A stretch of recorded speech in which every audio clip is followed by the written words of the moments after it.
En nuestro último programa examinamos la autoridad del cuerno pequeño para cambiar la ley de Dios. El capítulo 7 de Daniel muestra la salida de este cuerno pequeño de las cenizas del Imperio Romano. Gradualmente adquirió poder e influencia, automáticamente al principio y más tarde deliberada e intencionalmente. Trágicamente ese poder se usó para desafiar la autoridad de la Escritura, particularmente el mandamiento sobre el día de reposo. Mientras que los cristianos primitivos guardaron el séptimo día de acuerdo a la Escritura, los cristianos de los siglos subsiguientes adoraron en domingo. La historia registra que estos cristianos cambiaron el día de adoración para desasociarse de los judíos y facilitar que los adoradores del sol pudieran hacer fácilmente la transición al cristianismo. Pero no se dieron cuenta que este cambio precipitó una crisis de lealtad. Una crisis que Daniel había anticipado claramente cuando escribió las palabras de su profecía.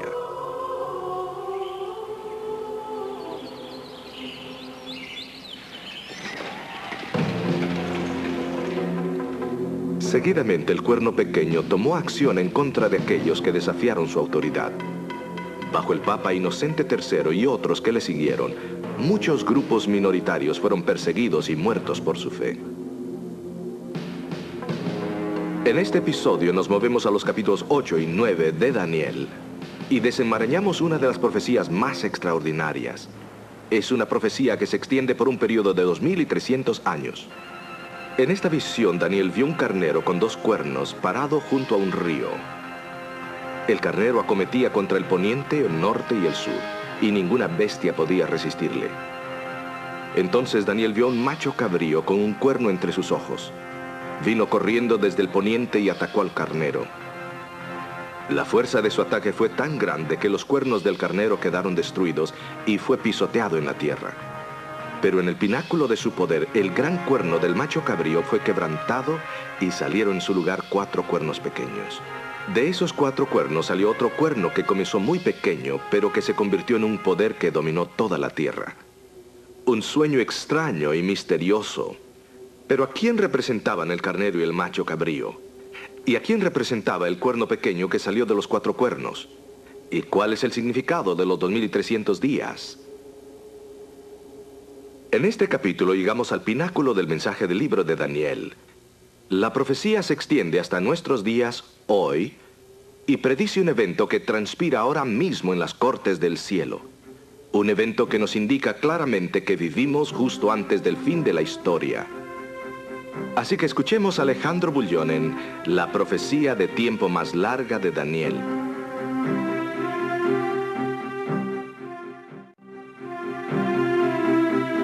Hola amigos, ¿cómo están?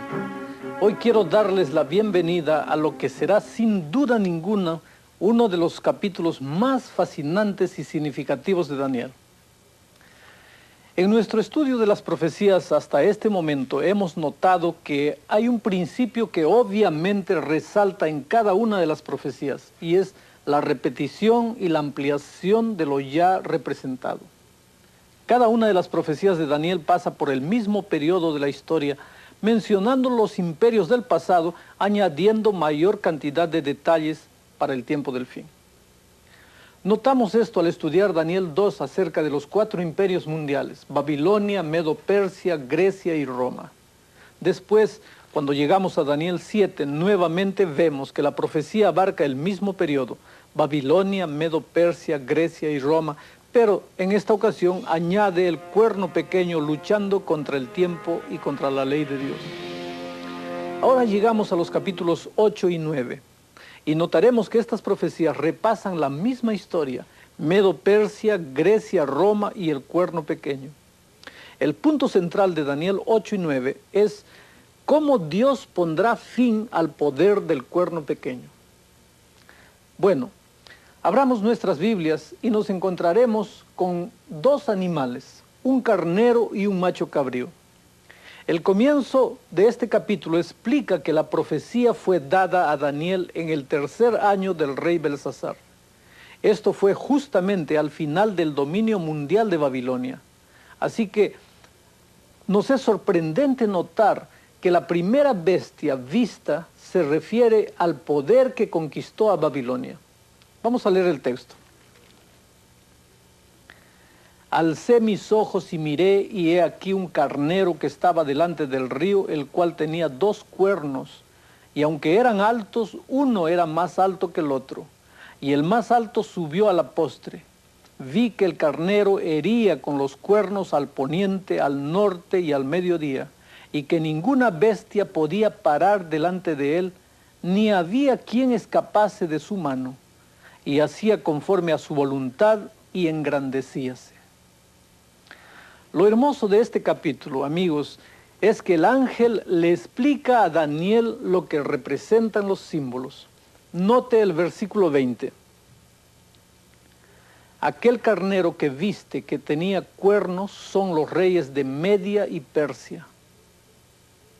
Ustedes ven, Daniel entonces ve un macho cabrío.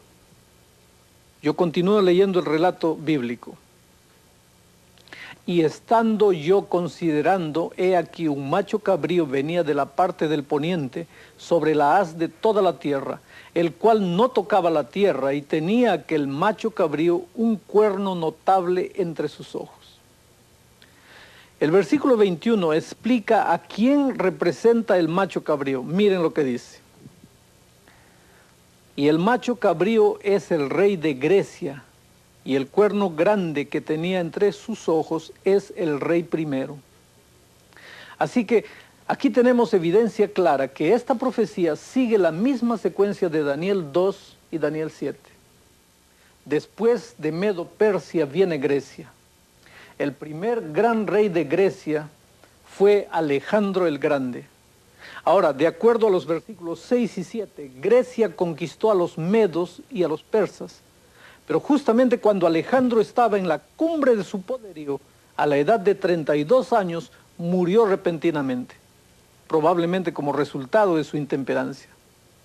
El imperio griego, en vez de ser tomado por una sola persona, fue dividido en 4 reinos separados. Note lo que la profecía decía.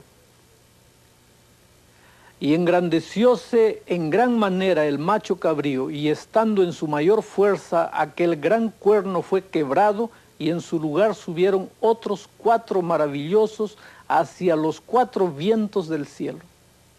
Esto es extraordinario, amigos, porque todo se cumplió en la historia. Los 4 reinos fueron Egipto, Tracia, Macedonia y Siria. Estos 4 reinos fueron gobernados por los 4 generales de Alejandro: Ptolomeo, Casandro, Lisímaco y Seleuco. Después de esto, Daniel ve al cuerno pequeño que sale de uno de los 4 vientos del cielo. El cuerno pequeño no sale de uno de los 4 cuernos. Así que Roma, el próximo poder que le sigue a Grecia, no surge de la división del imperio griego, sino más bien de uno de los 4 vientos del cielo, o de una de las 4 direcciones del cielo. Por ejemplo, del oeste. La profecía entonces sigue explicando en los versículos 23 al 25 en contra de quién estará este poder del cuerno pequeño. Voy a leer el texto.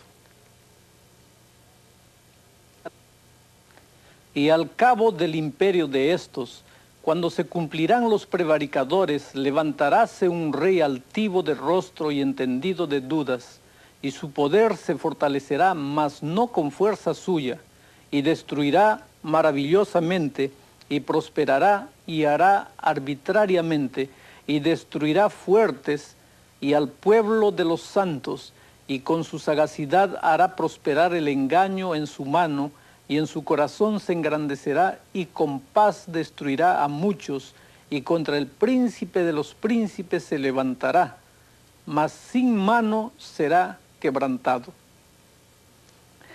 Es obvio que el príncipe de príncipes se refiere a Jesucristo. Todos sabemos que fue el poder romano de los Césares lo que crucificó a Jesús. Esta es otra indicación que la profecía está tratando con los mismos poderes de Daniel capítulo 2 y 7. Así que en este punto el poder del cuerno pequeño es la Roma de los Césares. Pero ahora la profecía se enfoca en el cuerno pequeño y lo que hace El versículo 10 dice lo siguiente. y engrandeciéndose hasta el ejército del cielo, y parte del ejército y de las estrellas se echó por tierra y los holló. Los versículos 11 y 12 continúan diciendo lo siguiente: aún contra el príncipe de la fortaleza se engrandeció, y por él fue quitado el continuo sacrificio, y el lugar de su santuario fue echado por tierra, y el ejército fue el entregado a causa de la prevaricación sobre el continuo sacrificio, y echó por tierra la verdad, e hizo cuanto quiso, y sucedióle prósperamente. Ustedes ven, este cuerno pequeño atacaría el santuario, echaría abajo la verdad y las prácticas y prosperaría. Después, Daniel relata la conversación de dos seres celestiales acerca del cuerno pequeño y su ataque al santuario y a la verdad de Dios. En el versículo 13 nosotros encontramos lo siguiente: y oí a un santo que hablaba a otro de los santos. Dijo aquel que hablaba: ¿hasta cuándo durará la visión del continuo sacrificio y la prevaricación asoladora que pone el santuario y el ejército para ser hollado? ¿Cuánto tiempo se le permitirá continuar? El versículo 14 añade: y él me dijo, hasta 2300 días de tarde y mañana, y el santuario será purificado. Ahora, si sumamos 2300 días, nos va a dar un poco menos que 7 años. Esto no es suficiente tiempo para que ocurran todos los eventos que hemos estado estudiando hasta aquí. Por otro lado, en el versículo 13 se hace la pregunta: ¿cuán larga será la visión? La visión comienza en la época de Medo-Persia y termina en el periodo después del Imperio Romano. Esto nos da a entender que no pueden ser solamente 2300 días literales. Finalmente, el versículo 17 dice que esta visión tiene que ver con el tiempo del fin. Nuevamente, si fueran días literales, la visión no iría más allá de los días de Daniel, y mucho menos llegaría al tiempo del fin. Como ustedes pueden ver, la Biblia no solamente usa animales o imágenes para representar poderes políticos, tal como lo hacemos hoy, que el canguro, por ejemplo, representa a Australia, el león a la Gran Bretaña y el águila a los Estados Unidos. En realidad, la Biblia usó estos símbolos mucho antes de que aparecieran los dibujantes de hoy. Así como todos estos símbolos, la Biblia también usa un día para simbolizar un año. Tenemos ilustraciones bíblicas que apoyan este símbolo. Nótese lo que dice Ezequiel 4:6. Voy a leer. Y cumplido estos, dormirás sobre tu lado derecho segunda vez, y llevarás la maldad de la casa de Judá 40 días, día por año te lo he dado. Este principio de que un día representa un año ciertamente encaja en el contexto de Daniel 8. Tendrían que ser días simbólicos o años para extenderse desde los días de Medo-Persia hasta el tiempo del fin. El ángel Gabriel está a punto de explicarle a Daniel este periodo de tiempo. Y notemos lo que sucede. Voy a leer. Y la visión de la tarde y la mañana que está dicha es verdadera, y tú guarda la visión, porque es para muchos días. La única parte de la visión que no le ha sido explicada a Daniel es el periodo de tiempo. Y Gabriel comienza ahora a hacer esto, y notemos lo que le sucede a Daniel. Está escrito de esta manera: y yo, Daniel, fui quebrantado y estuve enfermo algunos días, y cuando convalecí hice el negocio del rey, mas estaba espantado acerca de la visión y no había quien la entendiese. El texto nos muestra que Daniel se enfermó al ver todo lo que había hecho el poder del cuerno pequeño. Por lo tanto, Dios no le podía dar la interpretación de los 2300 años. Daniel 8 simplemente llega a la conclusión de que nadie entiende la visión. La primera parte acerca de los animales que representan las naciones de Medo-Persia y Grecia ya habían sido explicadas. Era el periodo de tiempo en la última parte de la visión lo que todavía no había sido explicado. Cuando llegamos al capítulo, encontramos que Daniel está estudiando la profecía de Jeremías de los 70 años de cautiverio con la esperanza de encontrar una clave para la interpretación de los 2300 días de Daniel 8:14. Daniel comienza a orar a Dios para que le ayude a entender. Confiesa sus pecados y los pecados de su pueblo con la esperanza de que Dios le dé la interpretación correcta. Ahora, mientras Daniel ora, note que el ángel Gabriel viene en respuesta a su oración. La Biblia lo relata de esta manera. Aún estaba hablando y orando y confesando mi pecado y el pecado de mi pueblo Israel, y derramaba mi ruego delante de Jehová mi Dios por el monte santo de mi Dios. Aún estaba hablando en oración, y aquel varón Gabriel, al cual había visto en visión al principio, volando con presteza, me tocó como la hora del sacrificio de la tarde. Este es el mismo ángel que le diera a Daniel la visión original del capítulo 8. Recuerden que no se había dado ninguna otra visión desde la visión del capítulo 8. Y Gabriel le dice a Daniel lo siguiente, voy a leer. E hízome entender y habló conmigo y dijo Daniel, ahora he salido para hacerte entender la declaración. Al principio de tu ruego salió la palabra y yo he venido para enseñártela, porque tú eres varón de deseos. Entiende pues la palabra y entiende la visión. Gabriel llama la atención de Daniel a la visión que vio al comienzo de la visión de los 2300 días. Gabriel le dice, he venido ahora para darte entendimiento. Recuerden que Daniel dijo que no entendía la visión del capítulo 8. Ahora viene Gabriel y le dice que ha venido para explicarle. El único periodo de la visión no explicado es el periodo de tiempo. Así que no sería sorprendente encontrar una explicación de los 2300 días en el próximo capítulo. El capítulo 9 de Daniel bosqueja los detalles que están ligados con la profecía de los 2300 días. Si hemos de entender el periodo de tiempo de la profecía de los 2300 días, debemos entender primeramente los periodos de tiempo de la profecía de las 70 semanas. Dentro de un momento veremos que la profecía de las 70 semanas bosqueja un periodo de 490 años y que este periodo fue cortado de la profecía de los 2300 días. Ustedes ven que Jesús es el foco de esta profecía. Es una profecía sumamente importante, importantemente crucial para nuestro entendimiento de la profecía de los 2300 días. Así que tomemos ahora algunos momentos para enfocar algunos de sus detalles y en particular el papel que desempeña Cristo en todo este asunto. Yo les invito en este momento a mirar la ilustración del video que fue preparado.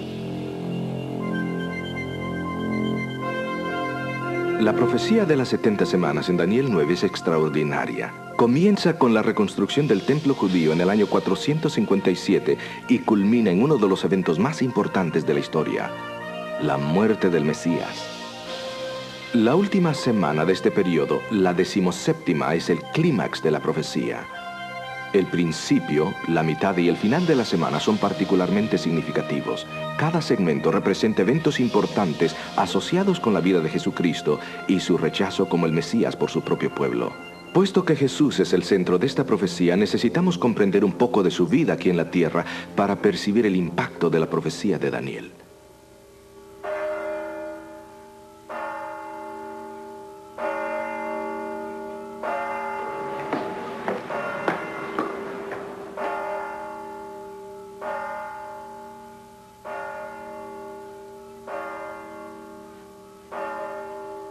Jesús nació en Belén por el año 4 antes de la era cristiana, durante el reinado de Augusto César y Herodes el Grande.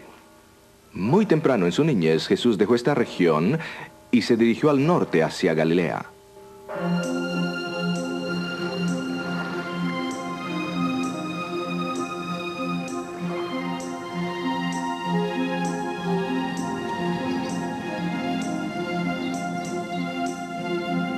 Nazaret moderna es una ciudad activa. Hay buenas relaciones entre los tres grupos religiosos principales: los cristianos, los judíos y los musulmanes. Las raíces cristianas del pueblo se dejan ver en magníficas iglesias.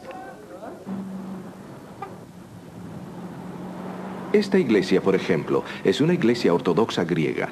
Fue construida sobre la única fuente de agua en las inmediaciones y es uno de los lugares que sabemos que Jesús visitaba frecuentemente. Hoy uno puede beber el agua del pozo.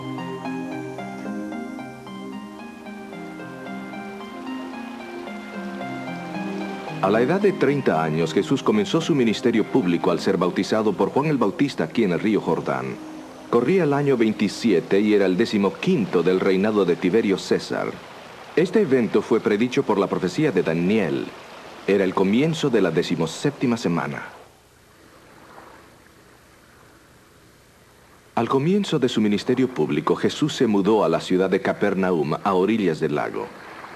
Capernaum era más grande y próspera que Nazaret. Jesús usaba esta ciudad como base y probablemente se quedaba en la casa de Pedro y su familia. Aquí se encuentran las ruinas de la sinagoga de Capernaum. Jesús asistía regularmente para adorar en la sinagoga cada sábado y enseñaba allí ocasionalmente. Esta sinagoga fue construida más tarde, pero probablemente fue construida sobre los cimientos de la sinagoga en la que enseñó Jesús.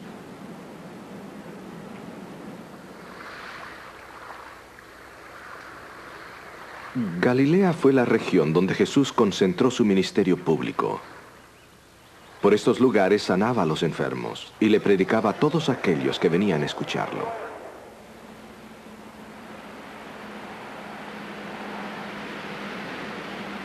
Hacia el fin de su ministerio, Jesús dejó Galilea y viajó hacia el sur, hacia Jerusalén. Allí fue traicionado en manos de las autoridades religiosas, juzgado en sus cortes y sentenciado por Poncio Pilato a morir por crucifixión. Increíblemente, esta fecha también fue predicha por Daniel en su profecía de las 70 semanas. La profecía de Daniel dice que a la mitad de la última semana, el ungido sería cortado y acabaría con el sacrificio diario en el templo.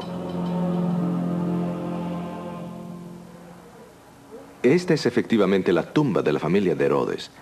Tiene una gran roca que debía rodar al frente, y es típica de la clase de tumba en la que Jesús mismo pudo haber sido enterrado. Pero el aspecto más importante de Jesús no fue su muerte y sepultura, sino su resurrección.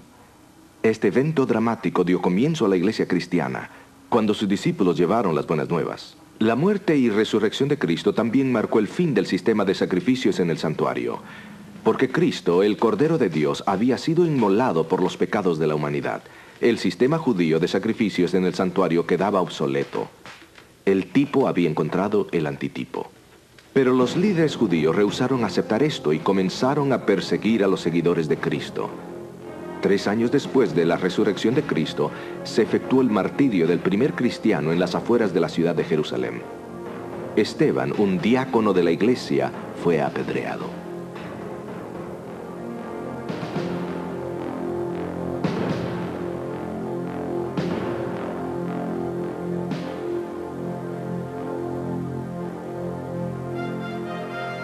El apedreamiento de Esteban marcó el final de la profecía de las 70 semanas. También marcó el rechazo de Israel como pueblo elegido de Dios. Su renuncia a reconocer a Jesús como el Mesías y la persecución de sus seguidores llevó a la nación a un final terrible. En el año 70, Tito, el general romano, destruyó completamente la ciudad, matando a miles de judíos y desmantelando el templo. Nunca fue reconstruido. Todo lo que queda hoy en día son las grandes piedras que una vez fueron los cimientos del muro exterior. Se la conoce adecuadamente como el Muro de los Lamentos.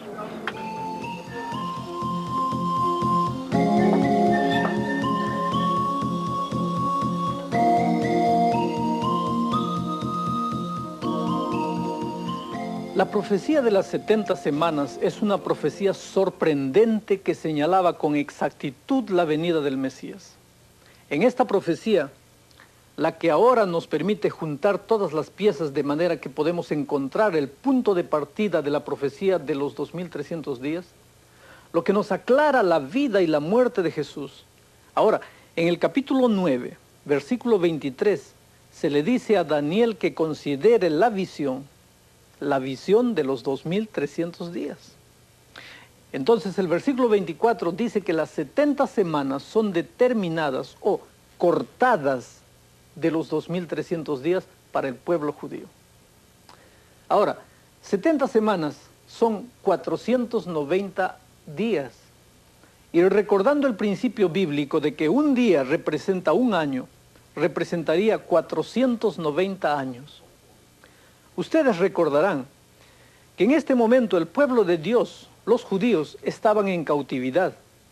Dios les da la seguridad de que les va a dar otra oportunidad, otros 490 años para regresar y entregarse a Cristo. Pero todavía no tenemos un punto de partida. ¿Cómo es que comienza la profecía? Notemos el siguiente versículo que nos da el punto de partida de los 2300 años y también de la profecía de los 490 años. Voy a leer el texto. Sepas pues y entiendas que desde la salida de la palabra para restaurar y edificar a Jerusalén hasta el Mesías príncipe habrá 7 semanas y 62 semanas, y tornaráse a edificar la plaza y el muro en tiempos angustiosos. El mandamiento para restaurar y reconstruir a Jerusalén fue dado por el rey persa Artajerjes en el año 457 a.C. Después que encontramos el punto de partida, que es este, es muy fácil encontrar el resto. Veamos nuevamente el versículo 25. Declara que desde que sale el decreto para restaurar y reconstruir a Jerusalén hasta la venida del Mesías príncipe, habría 7 más 62 semanas, o sea, 69 semanas, que usando el simbolismo profético día por año nos daría 483 años. Recuerden que cuando se dio esta profecía, Jerusalén todavía se encontraba en ruinas y se daría un decreto para restaurar y reconstruir Jerusalén. Así que si sumamos 483 años al año 457, nos llevará hasta el año cuando Jesús se convirtió en nuestro Mesías.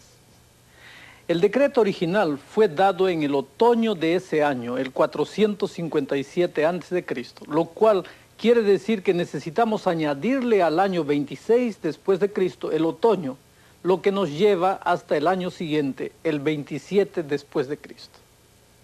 Ahora, ¿en qué año llegó Jesús a ser el Mesías? Bueno, Mesías es la palabra hebrea que significa el ungido. Jesús fue ungido en el momento de su bautismo. Esto explica por qué Jesús no predicó un sermón ni sanó a nadie hasta después de su bautismo, o sea, de su ungimiento. Es muy significativo que en cuanto Jesús es bautizado al salir del río Jordán con la ropa todavía goteando del agua de su bautismo, Jesús anuncia: el tiempo se ha cumplido. La lectura de este pasaje indica que esta declaración fue hecha por lo menos 6 semanas después del bautismo de Jesús, después de haber pasado 40 días en el desierto tentado por Satanás y después del encarcelamiento de Juan.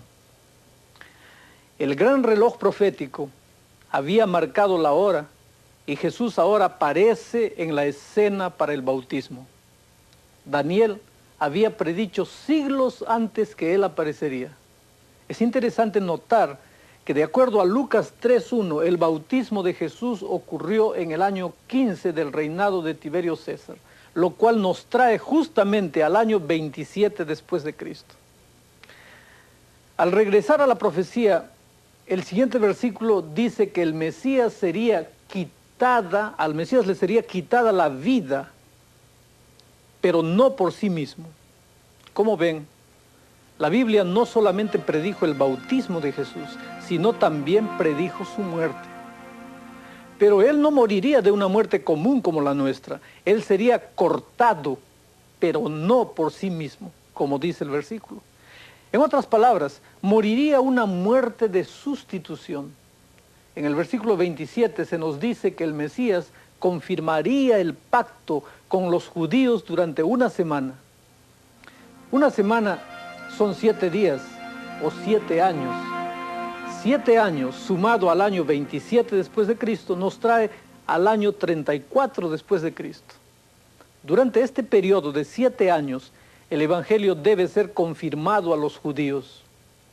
Entonces, a la mitad de este periodo de 7 años, o después de 3 años y medio, algo ocurriría que haría que cesara el sacrificio y la ofrenda. En otras palabras, algo iba a ocurrir que pondría fin a todo el sistema de sacrificios. Esto sucedió con la muerte de Cristo.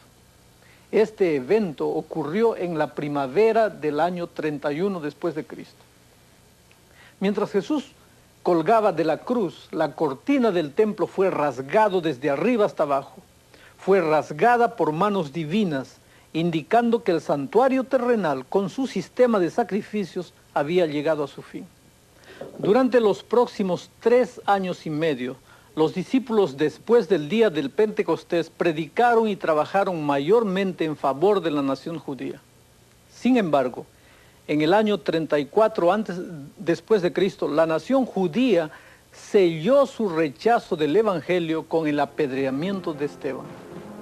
En ese momento, la persecución de los cristianos y por consiguiente fueron esparcidos por todas partes, llevando así las buenas nuevas del Salvador resucitado a todas partes. La fecha de este evento fue el 34 después de Cristo, exactamente como lo había bosquejado la profecía de Daniel 8 y 9, varios siglos antes. La última parte del periodo de tiempo no es difícil de averiguar. Recuerden que la profecía de los 490 años fue cortada del periodo más grande, que son los 2300 años. Esto quiere decir que nos quedan 1810 años. Ustedes recordarán que la profecía dijo que durante 2300 días o años el santuario y la verdad serían pisoteados. En otras palabras, el santuario y la verdad de Dios iban a ser restaurados después de todos estos largos años. Hay algo muy significativo acerca del santuario que la cristiandad conoce muy poco, y es por eso que es tan importante entender esta profecía. Ahora, para ayudar a reforzar algunos de los detalles de esta profecía tan significativa, tomemos algunos minutos para juntar todas las piezas del rompecabezas. Es preciso resumir lo que hemos dicho a través de este programa. Puede parecer a simple vista que este asunto es medio complicado, pero creo que este video va a aclarar completamente el panorama. Observemos el video.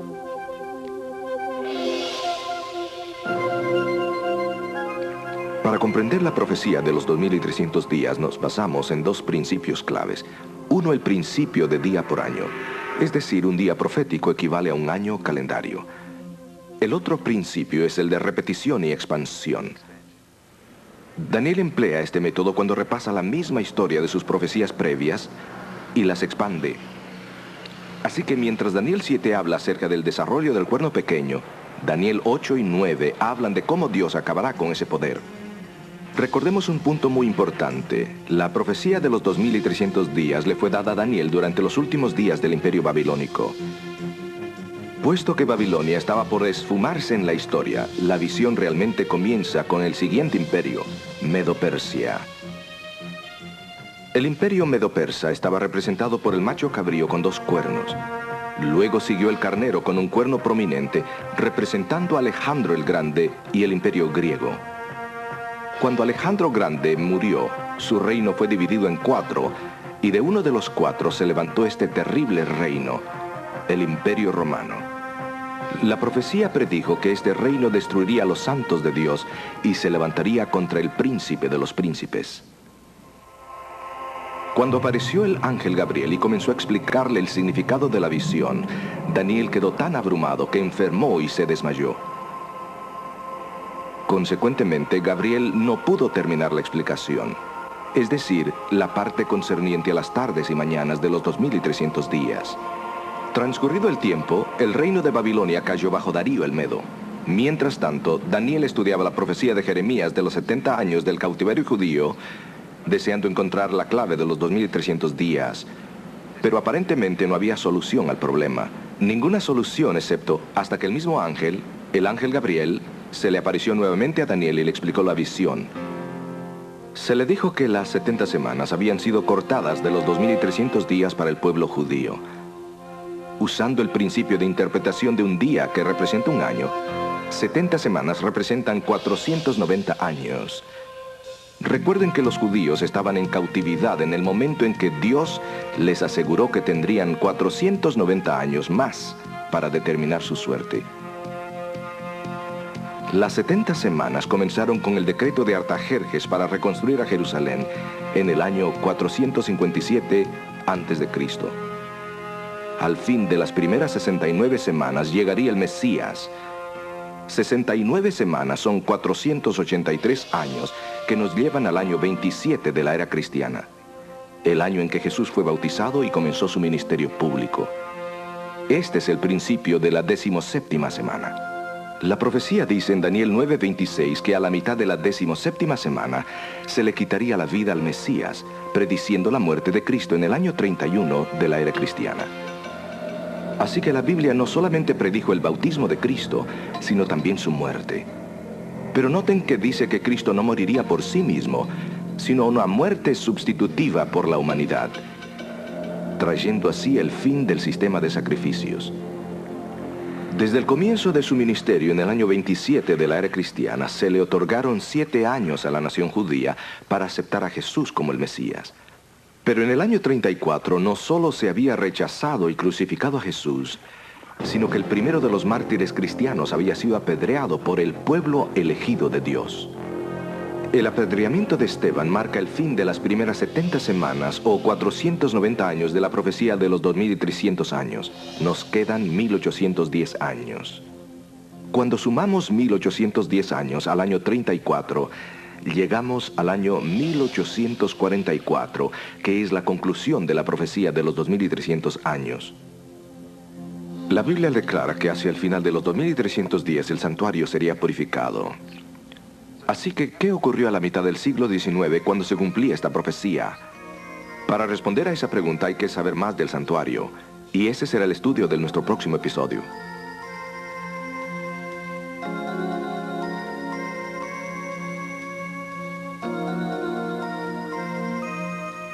¿Vieron ustedes la manera maravillosa como Dios conduce los destinos de este mundo? Él está en el control de los países, los gobiernos y las vidas. Tú nunca estás solo. Dios conoce tu vida, conoce tus luchas, tus sueños, tus alegrías, tus tristezas. Si en algún momento te sentiste abandonado, rechazado y triste, levanta los ojos al cielo. Dios está todavía en el control de todo. Entrégale tu vida y con humildad trata de andar en sus caminos. ¿Te gustaría tomar una decisión allí donde estás? ¿Quieres orar conmigo en este momento? Inclinemos el rostro. Querido Padre que estás en los cielos, cuando estudiamos esta profecía vemos la manera maravillosa como tú condujiste el destino del mundo hasta aquí. Nada tenemos que temer con relación al futuro, porque sabemos que tú estás en el control de los destinos de este mundo. Eso nos inspira confianza. Eso nos hace descansar confiados en tus brazos de amor. En este momento hay personas que están allí reunidas, que asistieron a este video. Permite que tu Espíritu trabaje poderosamente en esas vidas. En el nombre de Jesucristo. Amén. Amigos queridos, en los próximos capítulos vamos a revelar el clímax fascinante de esta increíble profecía, la más larga y tal vez la más significativa de todas las profecías de Daniel. Puedo asegurarles que vamos a tener 2 programas sumamente importantes. Los temas contienen información vital para aquellos que vivimos en los últimos días. Espero que ninguno de ustedes se pierda uno de los próximos programas. Que Dios los bendiga. Voy a estar orando por todos ustedes.